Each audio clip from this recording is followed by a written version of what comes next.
Welcome everyone, welcome to the channel. दोस्तों आज इस वीडियो में ग्रुप डी में आए हुए कुछ इंपॉर्टेंट क्वेश्चनों को सोल्व करेंगे। दोस्तों अगर चैनल पे नए हैं तो चैनल को सब्सक्राइब जरूर से कर लेना दोस्तों। और चलिए बिना देरी के सेशन को स्टार्ट करते हैं दोस्तों।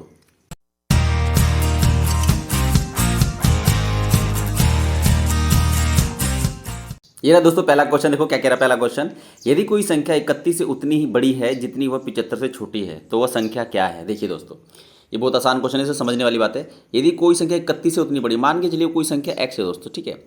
अब ये संख्या 31 से तो बड़ी है, ये तो डेफिनेट यहाँ पे बोल दिया गया, ठीक है। तो ये जो संख्या 31 से बड़ी है, कितनी बड़ी है दोस्तों। अगर मैं x में से 31 घटा दूँ तो ये इतनी बड़ी है। समझ रहे हो दोस्तों। देखो कोई संख्या अगर किसी संख्या से बड़ी होती है तो कितनी बड़ी होती है, उसके डिफरेंस से ही बड़ी होती है ना। तो ये संख्या इतनी बड़ी है, यहाँ तक हो गया। अब आगे देखिए, जितनी वो 75 से छोटी है। अब वो वाली जो संख्या हमने जो एक्स पुट मानी है वो 75 से छोटी है, तो कितनी छोटी है, 75 माइनस एक्स। 75 माइनस एक्स छोटी है। वो ये जितनी छोटी इससे है उतनी बड़ी इससे है। समझ रहे हो दोस्तों, ये हमारा इक्वल है। इन दोनों का जो डिफरेंस है वो क्या है, इक्वल है। आई होप आपको समझ आएगा दोस्तों। अब इसको हम सोल्व करेंगे। एक्स को इधर जब इधर लेके जाएंगे तो 2x हो जाएगा, और माइनस का 31 जाएगा तो प्लस का हो जाएगा। तो यहाँ पे 31 लिख दीजिए, उसको जोड़ दीजिए, क्या हो जाएगा, ये प्लस 75 भी हो जाएगा ना। यहाँ पे 75 भी तो है। तो सॉल्व करेंगे तो कितना जाएगा दोस्तों, ये 6 और ये 10। जब इसे फर्दर सोल्व करेंगे तो एक्स की वैल्यू कितनी जाएगी दोस्तों, 53 53 53। इसको काटेंगे तो 5 और 3, ठीक है, 2 से। आई होप आपको समझ आएगा दोस्तों। चलिए नेक्स्ट क्वेश्चन में चलते हैं। इस क्वेश्चन को बनाइए दोस्तों। यदि दो धनात्मक पूर्णांकों का योग 60 है और उनका अंतर 20 है तो उन संख्याओं के वर्गों का अंतर कितना है। देखो दो धनात्मक पूर्णांक यानी कि पॉजिटिव इंटीजर्स की बात कर रहा है दोस्तों। वो पॉजिटिव इंटीजर मान के चलिए एक्स और वाई है, इन दोनों का योग कितना दे रखा है दोस्तों, 80 दे रखा हुआ है। और उनका अंतर, उन्हीं संख्याओं का, सेम संख्याओं का अंतर कितना दे रखा है, 20, ठीक है दोस्तों। तो इसने क्या कहा है, इसने कहा कि उन संख्याओं का वर्गों का अंतर ज्ञात कीजिए। उन संख्याओं के वर्गों का अंतर, यानी कि संख्या यही तो मानी थी हमने, तो इन संख्याओं का वर्गों का अंतर कितना हो जाएगा दोस्तों, यही होगा। यही पूछा है, यही पूछा है, यही पूछा है ना। तो क्या करना है, देखिए दोस्तों, आपको ये लग नहीं रहा एक्स की स्क्वायर माइनस में वाई की स्क्वायर को जब हम खोलेंगे तो इस फॉर्म में खुलता है, एक्स प्लस में वाई और x माइनस वाई की फॉर्म में खुलता है, ठीक है। देखिए इसका जो यही तो फॉर्मूला होता है ना, इसको अगर हम खोलेंगे इसी फॉर्म में होता है। बस इन की तो वैल्यू दे रखी है ना, 80 और 20। बस एक्स वाई की वैल्यू दे रखी है 80 और इसकी वैल्यू कितनी दे रखी है, 20। इसको बस गुणा कर दीजिए, कितना जाएगा दोस्तों, 8 दूनी 16 यानी कि 1600। इसका आंसर कितना आ गया दोस्तों, 1600। आई होप आपको समझ आएगा दोस्तों। ईजी क्वेश्चन था। चलिए नेक्स्ट क्वेश्चन पे चलते हैं। इस क्वेश्चन को बनाइए दोस्तों। देखो क्या कह रहा है, 60 तथा 80 के बीच में आने वाली सभी अभाज्य संख्याओं का योग कितना है। सभी अभाज्य संख्याओं को योग बोल रहा है, इसका प्राइम नंबर बताना है। 60 और 80 के बीच कितनी कितनी प्राइम नंबर होती हैं, इसका योग बताना है। तो क्या कैसे निकालेंगे, 60 के बाद क्या होता है, 61। 61 किसी से कटता है क्या, 61 नहीं कटता, 61 लिखेंगे। 62 कटता है, 63 भी कटता है, 64 भी कटता है, 65 66 67 नहीं कटता, 67 नहीं कटता, 68 69 68 भी कटता है, 69 भी कटता है, और 70 तो कटता है। 71 71 नहीं कटता, 71 नहीं कटता, 72 73, ये हो गया हमारा 73 74 75 74 75 76 77 78 79 79 भी नहीं कटता, 79 और 80 80 तो कटता है, और 80 के बीच में तो 60 और 80 के बीच में इतनी संख्या दी, तो 5 संख्या हैं। इन संख्याओं का क्या निकालना दोस्तों, योग निकालना। बस जमा कर दीजिए, बस जमा कर दीजिए। तो जमा करेंगे तो कितना जाएगा, ये हमारा ये जाएगा 9 9 3 12 12 1 13 13 7 20 1 21 का एक हाथ से लग गया 2 2 ये 7 और 2 9 9 और 7 कितना हो गया, 9 और 7 16 16 और 7 हमारा 16 7 23 23 और 6 29 29 और 5 235, यानी कि 351 इन संख्याओं का योग हो जाएगा।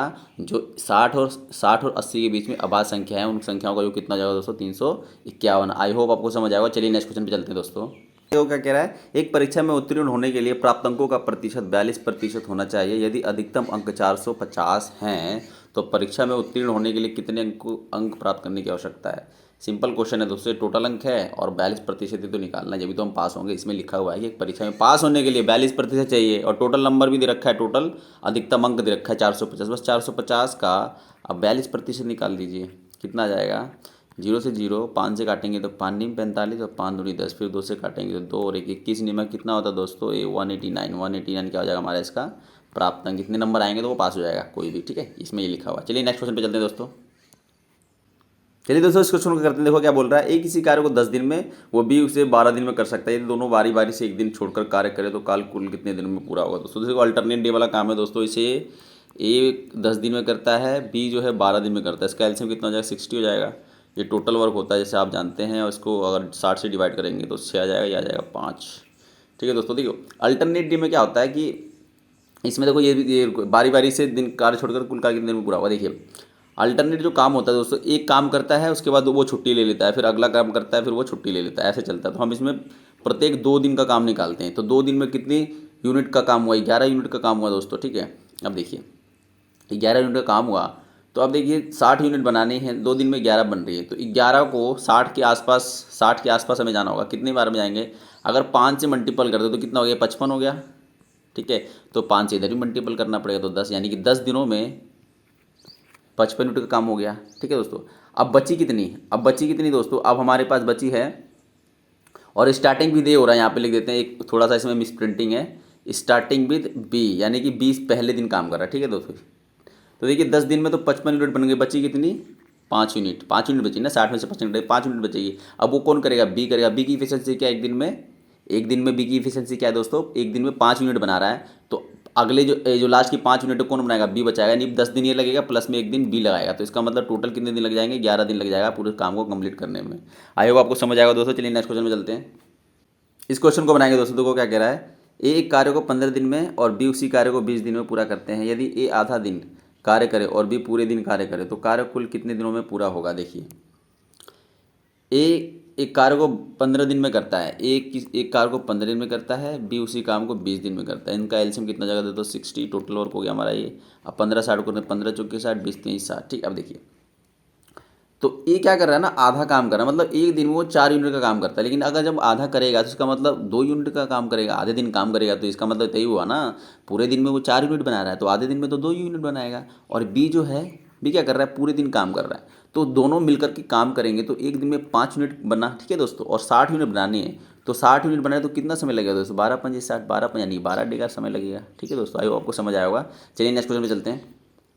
चलिए दोस्तों इस क्वेश्चन को बनाते हैं। देखो क्या कह रहा है, किसी वस्तु को अंकित मूल्य पर बेचने पर 18% का लाभ होता है। यदि अंकित मूल्य पर 10% की छूट दी जाती तो वस्तु का लाभ प्रतिशत कितना होगा। ठीक है दोस्तों, देखिए पहले देखिए लाभ कितना हो रहा है 18% का, तो 18% को हम यूँ लिख सकते हैं, जो प्रॉफिट का जो फॉर्मूला होता है वो क्या, नीचे क्या होता है हमारा, नीचे हमारा सीपी होता है और ऊपर क्या होता है, प्रॉफिट होता है ना। देखिए तो ऊपर प्रॉफिट होता है और सीपी होता है, इसका मतलब ये हुआ अगर इसी 100 रुपये के अमाउंट को 18% लाभ हो रहा है, इसका मतलब एसपी कितना होगा उसका एसपी होगा 118 दोस्तों। ठीक है, अब 118 होगा, और जैसा इसने बोला है किसी वस्तु को अंकित मूल्य पर बेचने पर, इस केस में एसपी और एमपी यानी कि मार्केट प्राइस और सेलिंग प्राइस दोनों सेम है, इसमें लिखा है ना बेचने पर, तो सेलिंग प्राइस कितना हो गया 118 हो गया। अब 118 रुपये, अब 118 हो गया। अब वो कह रहा है यहाँ पे देखो, अगर अंकित मूल्य पर 10% की छूट, अब इसी अमाउंट पर 10% की छूट देंगे दोस्तों, तो ये अमाउंट कितने की बचेगी, 90% के बराबर बचेगी। अब इसको सॉल्व कर दीजिए, आप इससे करते 9 का 2, हाथी लगा 7, 9 और 7 16 का 86 लगा 1, 9 और 1 10, ठीक है। तो ये दशमलव, नीचे एक जीरो था तो यहाँ दशमलव लग जाएगा, ठीक है। अभी देखिए तो उस एमपी पर 10% का डिस्काउंट देंगे तो अमाउंट कितनी हो जाएगी, इतनी हो जाएगी। तो अब इस वस्तु पर कितने का मतलब फ़ायदा होगा, ये पूछा है। तो देखिए 100 रुपये की चीज़ थी और 106.2 रुपये में बेच रहा है, तो फ़ायदा हो रहा है कितने का, 6.2 का प्रॉफिट हो रहा है दोस्तों। आई होप आपको समझ आ रहा है। क्यों, क्योंकि देखो 100 की चीज़ 100 पे ही तो कैलकुलेट, जो हमारा परसेंटेज होता है वो बेस क्या होता है उसका 100 ही होता है, तो इसको आगे निकालने की जरूरत है ही नहीं। मतलब 100 पे कितने का फायदा हो रहा है, 106.2 का, इसका मतलब 6.2 का ही प्रतिशत होगा हमारा प्रॉफिट। ठीक है दोस्तों, आई होप आपको समझ आएगा। चलिए नेक्स्ट क्वेश्चन में चलते हैं। इस क्वेश्चन को बनाइए दोस्तों, ए बी से 20% कम है तो बी ए से कितने % अधिक है। देखो इसे कई तरीके से कर सकते हैं, मैं बताता हूँ आपको। देखिए ए जो है बी से, किससे, बी से, तो बी का कुछ भी मान लीजिए आप, कुछ भी 10 20 30 40 50 100 10 कुछ भी, बी का मान लीजिए 100, तो ए बी से 20% कम है, तो ए कितना हो जाएगा दोस्तों, इसका 20% कम यानी कि 80 हो जाएगा, खत्म। अब देखिए यहाँ पे लिखा है ना, बी ए से कितने प्रतिशत अधिक है, किससे, बी ए से, किसी से बोलता है ना वो नीचे होता है, बस ये याद रखना है, ठीक है। बी ए से कितने प्रतिशत अधिक है, देखिए बी जो है ए से कितना प्रतिशत अधिक है, 20 अधिक है ना। ए का कितना निकला था 80, तो यहाँ पे 80 रख दीजिए और डिवाइडेड बाई 100 पे कितना अधिक होगा, ये रुको इसे मैं रूम कर देता हूँ। देखिए अब इसे सॉल्व कर दीजिए, काटेंगे इसे, काटेंगे 4, इसकी फ्रैक्शन वैल्यू क्या, 25% क्या होगा, बी ए से अधिक होगा दोस्तों। ठीक है दोस्तों, आई होप आपको समझ आएगा। चलिए नेक्स्ट क्वेश्चन पे चलते हैं। इस क्वेश्चन को बनाएंगे दोस्तों, तो क्या कह रहा है, पिता की आयु पुत्र की आयु की 4 गुनी है। पिता की आयु पुत्र की आयु, तो पुत्र की आयु अगर मान लीजिए x होगी तो पिता की आयु कितनी होगी, पिता की आयु होगी हमारी 4x। ठीक है, अब 20 वर्षों में उनकी आयु उसके पुत्र की आयु की केवल 2 गुनी हो जाएगी। देखिए 20 वर्षों में समय का प्रभाव दोनों पे पड़ता है दोस्तों, जैसा कि आप जानते हैं। तो 20 वर्षों में क्या हो रहा है, 20 वर्षों में उसके उसकी उसकी आयु, उसके पुत्र की आयु की दोगुनी हो जाएगी। मतलब उसके पुत्र की आयु ये है दोगुनी हो जाएगी, ये वाली आयु ये दोगुनी हो जाएगी। तो इक्वल करने के लिए दोस्तों 2 इससे मल्टीपल करेंगे, समझ रहे हो। तो बस ये सॉल्व कर दीजिए, 4x और ये प्लस में 20, इसको खोल करेंगे तो 2x प्लस में 20, 20×2 40। ठीक है, अभी देखिए अब इसको उधर लेके जाएंगे तो ये 4x में से 2x घटाएंगे तो 2x हो जाएगा ये, और 20 को उधर लेके जाएंगे तो क्या हो जाएगा हमारा 20 आ जाएगा। तो x की वैल्यू कितनी जाएगी दोस्तों, x की वैल्यू हो जाएगी हमारी 10। ठीक है, तो x यानी कि पुत्र की आयु की 10 है और पिता की आयु कितनी है 40। ठीक है दोस्तों, आप एक तो इधर से इससे भी कर सकते हो और एक तो ये वाला मेथड भी देखो, तो रेशियो मेथड बताता हूँ। जैसे कि आयु पुत्र की आयु की 4 गुनी है, यानी कि पिता जो होगा वो कितना होगा दोस्तों, 4 गुनी होगा पुत्र से। ठीक है, देखिए अगर पुत्र एक यूनिट होगा तो पिता कितना होगा, 4 यूनिट होगा। ठीक है, अभी देखिए अब वो कह रहा है ना कि 20 वर्षों में उनकी आयु, उसके पुत्र की आयु की केवल 2 गुनी रह जाएगी। मतलब पिता जो है 2 गुना रह जाएगा और पुत्र 1 गुना रहेगा। कब होगा ये, 20 वर्षों के बाद होगा, 20 ईयर के बाद। ठीक है, अब देखिए आयु का डिफरेंस इसका इक्वल करेंगे। इक्वल इसलिए करते हैं क्योंकि आयु का जो डिफरेंस होता है ना वो हमेशा हर साल में बराबर होता है। दो लोगों की आयु का डिफरेंस 10 साल भी बाद वही रहेगा, 5 साल भी बाद वही रहेगा, 20 साल बाद भी वही रहेगा। ठीक है, तो इसका डिफरेंस देखो, अभी तो इसमें देखो इन दोनों में डिफरेंस कितना है, 3 का है, लेकिन इसमें तो दो 1 का ही है ना।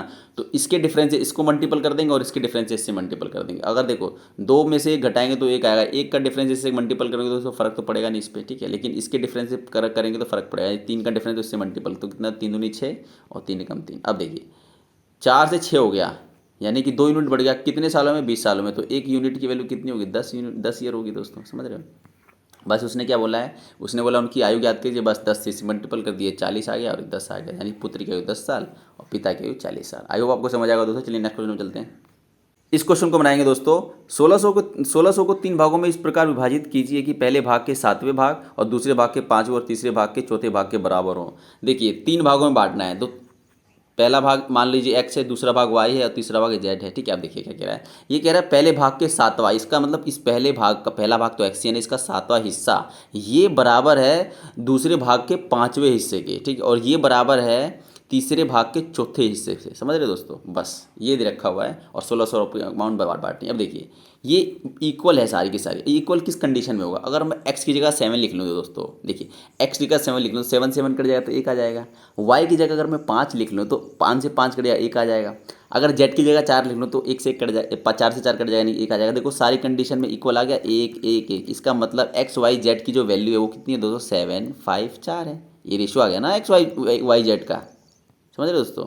बस इसमें क्या बोल रहा है, इसमें बोल रहा है कि सारी संख्या निकालनी है ना, सारी संख्या निकालनी है इसके अंदर। देखिए तो कितना हो गया, देखिए ये कितना हो गया। अब ये टोटल यूनिट कितना है हमारा, टोटल यूनिट हमारा 16 है। देखिए 7 4 11 5 16, यानी कि 16 यूनिट की वैल्यू 1600 है। तो 1 यूनिट की वैल्यू कितनी है दोस्तों, 100 हो गई ना। 16 यूनिट की वैल्यू अगर 1600 है तो 1 यूनिट की वैल्यू 100 रुपये हो गई।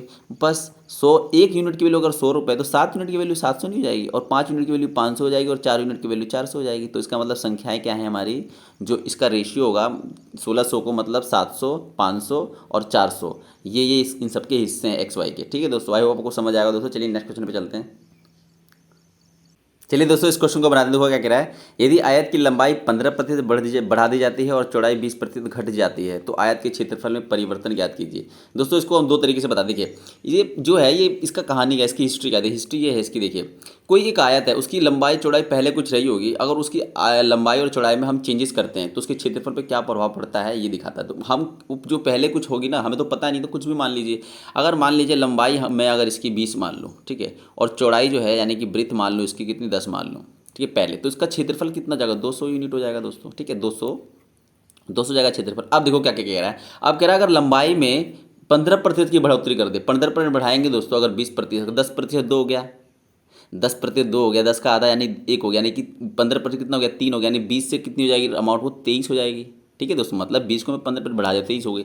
अब 10 को आप 20% घटा दीजिए, 10 को 20% घटाएंगे, 10% 1 होगा, 20% 2 होगा, इसको घटा देंगे, 10 में से 2 जाएगा तो कितना बचेगा दोस्तों, 8 हो जाएगा। ठीक है, अब देखिए अब इसको गुणा कर दी तो 8 तिरके 24 का 4 80 लगा 2, 8 दूनी 16, 8 दूनी 16 17 18, 184 आ गया। देखिए पहले जो क्षेत्रफल था वो कितना था, 200 था। ठीक है, अब क्षेत्रफल कितना आ गया, 184। तो देखो घट नहीं रहा, कितना घट रहा है, 16 घटा है, कितने पे, 200 पे। तो 100 पे कितने घटेगा दोस्तों, 100 पे, 100 परसेंटेज निकालना है। तो आयत के क्षेत्रफल में कितना प्रतिशत परिवर्तन, तो कितना होगा, 2 से 2 काटेंगे तो कितना 8% की कमी हुई कि नहीं, हुई ना। देखो 200 थी पहले, अब 184 हो गई, तो घट गया ना कहीं घट गया। कितना घटा? 8%। ये तो इसका बेसिक हो गया। अगर आपको पेपर में करना है, जल्दी करना है, इफेक्टिव प्रतिशत लगा दीजिए। इफेक्टिव प्रतिशत क्या होता है? एक्स प्लस में वाई प्लस में एक्स वाई बटे में 100, और यहाँ पे होता है ब्रैकेट बंद में प्रतिशत। ठीक है, देखिए अब जो घट रही होती है उसे माइनस यूनिट करते हैं, और जो बढ़ रही है उसे पॉजिटिव से। 15% बढ़ रहा है तो प्लस होगा, और ये माइनस होगा 20। ठीक है, और उसके बाद माइनस प्लस माइनस ही होगा। उसके बाद हमारा क्या होगा? 15 मल्टीपल में 20 बटे में 100। 20 से काटेंगे 20 पंजे 100, 5 से काटेंगे 3, तो ये काटेंगे तो -5 और -3 यानी कि -8। इसका मतलब माइनस माइनस का चिन्ह क्या दिखाता है? हानि, मतलब कमी दिखाता है ना। तो -8% की क्या होगी दोस्तों? क्षेत्रफल में कमी होगी। देखो इससे भी आ गया, इससे भी आ गया, तो आप लेकिन करना तो इसी से होता है, क्योंकि देखो इफेक्टिव प्रतिशत कहाँ लगाते हैं? इफेक्टिव प्रतिशत दोस्तों एक अमाउंट बढ़ रही है घट रही है, एक ही सिंगल अमाउंट पे अगर अमाउंट बढ़ रही है और घट रही है तो उसमें लगा सकते हैं इफेक्टिव प्रतिशत। ठीक है दोस्तों, चलिए नेक्स्ट में चलते हैं दोस्तों, नहीं तो वीडियो लंबी बनेगी। ये दोस्तों इस क्वेश्चन को बना देखो क्या कह रहा है। दो संख्याओं का एचसीएफ 15 है और एलसीएम 6090 है। यदि संख्याओं में से एक संख्या 435 है तो दूसरी संख्या क्या है? याद कीजिए। देखिए दोस्तों, दो संख्याओं का एचसीएफ और एलसीएम बराबर होता है। दो संख्याओं का मल्टीपल, देखिए ये दो संख्याएं हैं, संख्याओं का मल्टीपल उनके यानी कि अपने ही, यानी कि एचसीएफ और एलसीएम की मल्टीपल के बराबर होता है। देखिए एलसीएम कितने रखा है? एलसीएम दे रखा है हमारा 6090, और एचसीएफ कितने दे रखा है? 15। तो पहली संख्या दे रखा है, पहली संख्या कितनी? 435। बस इसको डिवाइड कर दीजिए दूसरी संख्या निकालने के लिए।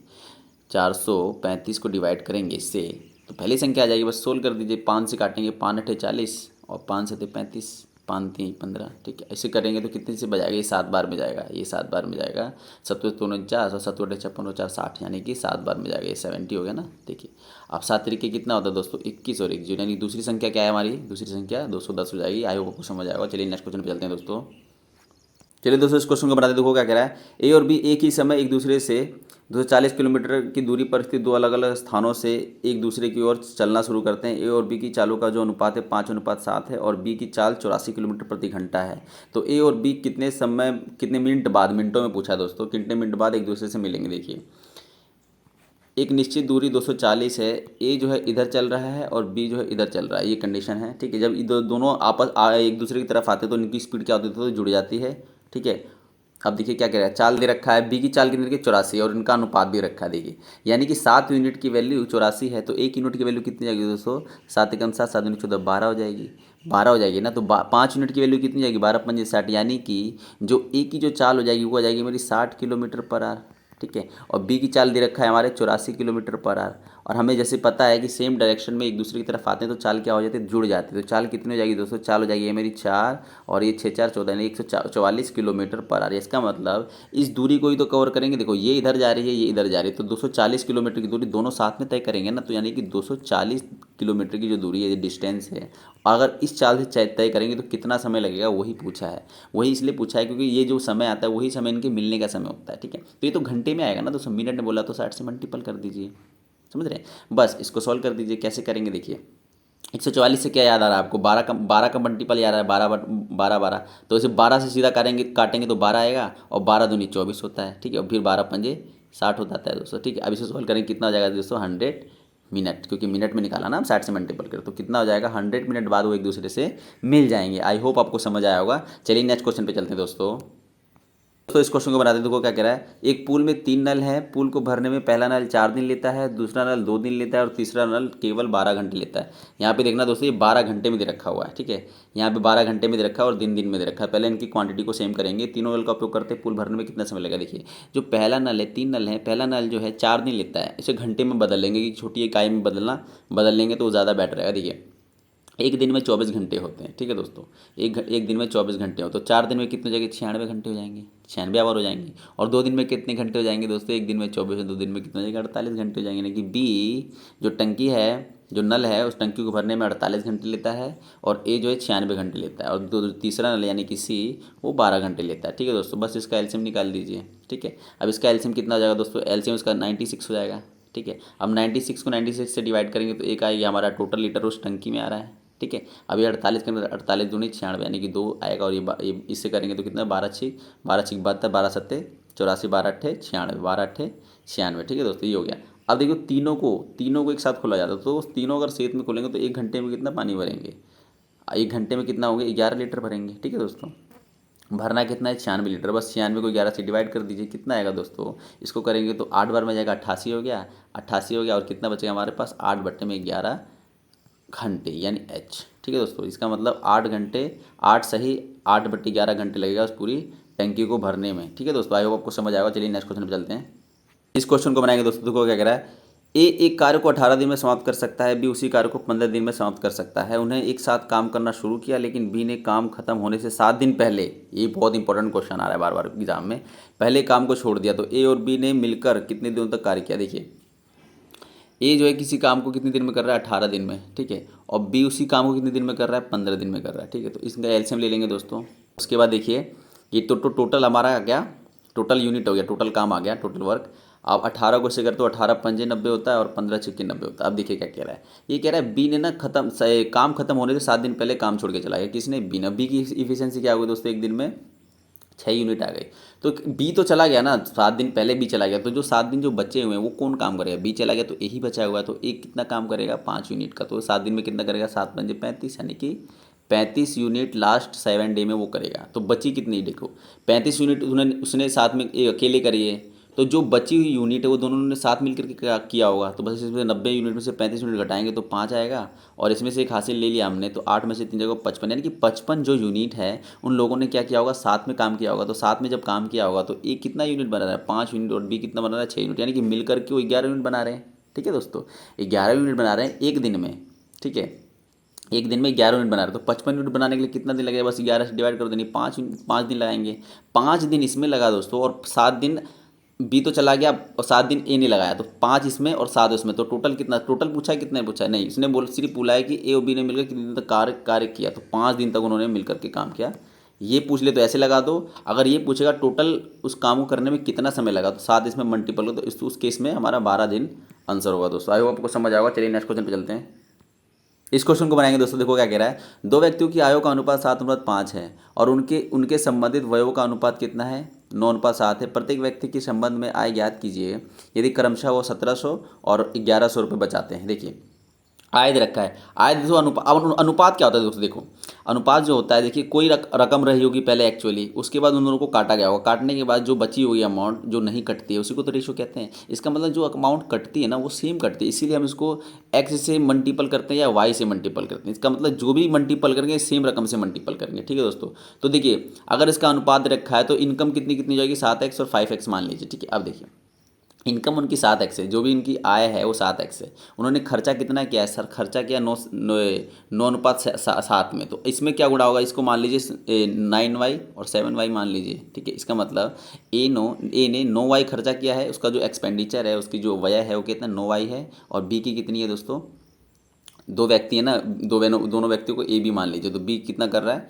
7y कर रहा है। देखिए 7x तो उनकी इनकम है। ठीक है, अब इसमें से 9y वो घटा रहे हैं, मतलब 9y क्या कर रहे हैं, खर्चा कर रहे हैं, तो बच कितना रहा उनके पास, बच रहा है 1700 रुपये बच रहा है। देखिए उसकी इनकम है 7x, खर्चा कर दिया वो 9y, इनकम में से खर्चा घटाओगे तो बचत ही तो आएगी, समीकरण नंबर 1 हो गया। ठीक है, और दूसरे वाले केस में क्या हो गया, 5x उसकी इनकम थी, ठीक है, और 7y क्या थी उसकी खर्चा था, तो बचा कितना रहा है वो 1100 रुपये। बस इसको आप सोल्व कर दीजिए। एक तो ये मेथड हो गया, एक ही मेथड है, यही मेथड है वैसे तो। चलिए इसको सॉल्व करते हैं। इसको सॉल्व करेंगे, देखिए हमें निकालना क्या, हमें प्रत्येक व्यक्ति की आय निकालनी है, यानी कि हमें एक्स की वैल्यू निकालनी है। एक्स की वैल्यू निकालनी है दोस्तों, तो हम क्यों ना वाई की वैल्यू सेम करके इसे सॉल्व करें। वाई की वैल्यू से सेम करोगे तो क्या करोगे, 7 से इसको मल्टीपल कर दो और 9 को इसके मल्टीपल कर दो, यानी कि 9 और 7 है ना, इनको आपस में मल्टीपल कर दो। तो मल्टीपल करेंगे तो कितना जाएगा दोस्तों, देखिए कितना होगा 70 तो 49 हो जाएगा, यहाँ पे कर दो नीचे में, देखिए ये 49 हो जाएगा, 49x हो जाएगा, और इसको करेंगे तो 9 से 63 वाई हो जाएगा, और इसको करेंगे तो कितना जाएगा दोस्तों 7 का 9 80 लगा 4 7 4 11,900। ठीक है, अब इसको करेंगे 9 से तो कितना जाएगा 9 पंजे 45x हो जाएगा ये, और इसको सॉल्व करेंगे तो 9 7 3 63 वाई, और इसको करेंगे तो कितना जाएगा 99,100। ठीक है, बस देखिए 49 है, ये 49 में से 45 जाएगा, कितना बचेगा दोस्तों 4x बचेगा। ठीक है, इसमें से इस मतलब देखिए ये इस वाले एक में से 2 को घटा दीजिए आप, तो इसको घटाएंगे तो क्या होगा हमारा, देखो इसको घटाएंगे तो 4x आ जाएगा, 49 में से 45 हो जाएगा तो 4x आएगा, और 63 आपस में कट जाएगा, और 11,900 में से 9900 घटाएंगे कितना बचेगा दोस्तों, हमारा क्या बचेगा, देखिए यहाँ पे बचेगा हमारा ये 0 0, और उसके बाद ये 9 में से हो गया 0, और 11 में से 2 गया यानी कि 2। ठीक है दोस्तों, ये कट गया, ये 2000 आ गया। तो काटेंगे कितना जगह 500, यानी कि एक्स की वैल्यू कितनी आ गई दोस्तों 500। एक्स की वैल्यू 500, और जो कि इसने क्या बोला है आय निकालनी थी। आय कितनी थी दोस्तों 5x और 7x थी, बस मल्टीपल कर दिए। 500 को 5 से मल्टीपल करेंगे तो कितना जाएगा दोस्तों, हमारा जाएगा 2500 जाएगा, 2500 आ जाएगा। यानी कि जो हमारा 2 व्यक्तियों में से दूसरा जो व्यक्ति था उसकी 2500 आ गई आय, और दूसरे की पहले की कितनी आ जाएगी 500 से मल्टीपल की 7 और 7 पंजे 35, यानी कि दूसरे की पहले की कितनी आ जाएगी 3500, यानी कि आय उनकी कितनी कितनी आ गई 3500 और 2500। आई होप आपको समझ आएगा। चलिए नेक्स्ट क्वेश्चन पे चलते हैं दोस्तों।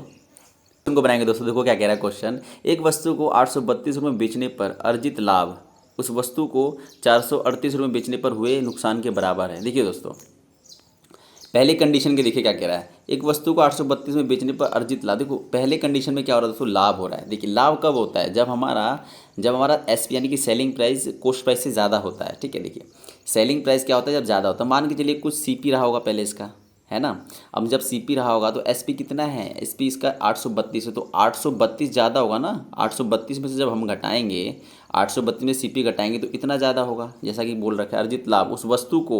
अब उसी वस्तु अगर उस वस्तु को 832 में ना बेचकर उस वस्तु को 848 में बेचें तो उसमें क्या हो रहा है, नुकसान हो रहा है। तो जब नुकसान किस केस में होता है, इस केस में क्या होता है दोस्तों, सीपी जो होता है हमारे, यानी कि क्रय मूल्य होता है बड़ा होता है विक्रय मूल्य से, यानी कि सीपी बड़ा होगा हमारा एसपी से। एसपी कितना दे रखा है इस कंडीशन में 448, मतलब सीपी में से अगर हम 448 यानी कि एसपी घटाएंगे तो हमारा ये क्या दिखाएगा, ये नुकसान दिखाएगा। तो यही तो बोला, जैसे ये वाला प्रॉफिट है और ये वाला लॉस है, तो यही तो इक्वल है, यहाँ बोल रखा है। अब देखो पढ़ो, एक वस्तु को 832 में बेचने पर अर्जित लाभ, ये लाभ हुआ है इसका, ये लाभ हुआ है। ठीक है, यहाँ पे उस वस्तु को इतने रुपये बेचने पर हुई हानि, ये हानि हुई है। ठीक है, के नुकसान के बराबर है, ये बराबर है, बस इतना समझना था। मतलब इस लाइन को आपको समझना था अच्छे से। ठीक है, ये प्रॉफिट मैंने लिख भी दिया है। ठीक है दोस्तों, तो अब क्या कह रहा है, अब आगे पहले इतना सोल्व कर लेते हैं फिर आगे पढ़ते हैं। ठीक है दोस्तों, इसको पहले मैं रिमूव कर देता हूँ तो ताकि अच्छे से आपको समझ आए। देखिए अब इसको जब हम सॉल्व करेंगे तो देखिए एक सीपी माइनस का है, उधर जाके क्या हो जाएगा 2 CP हो जाएगा। ठीक है, और ये वाला जो माइनस के 448 इधर चला जाएगा तो क्या हो जाएगा हमें प्लस हो जाएगा 448।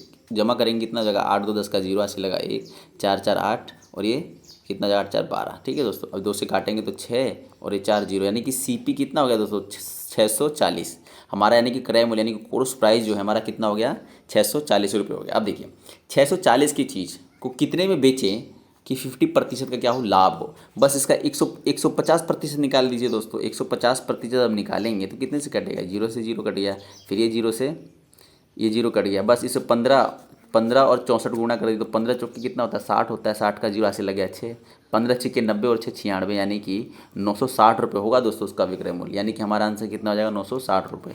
आई होप आपको समझ आएगा दोस्तों। चलिए नेक्स्ट क्वेश्चन पे चलते हैं दोस्तों।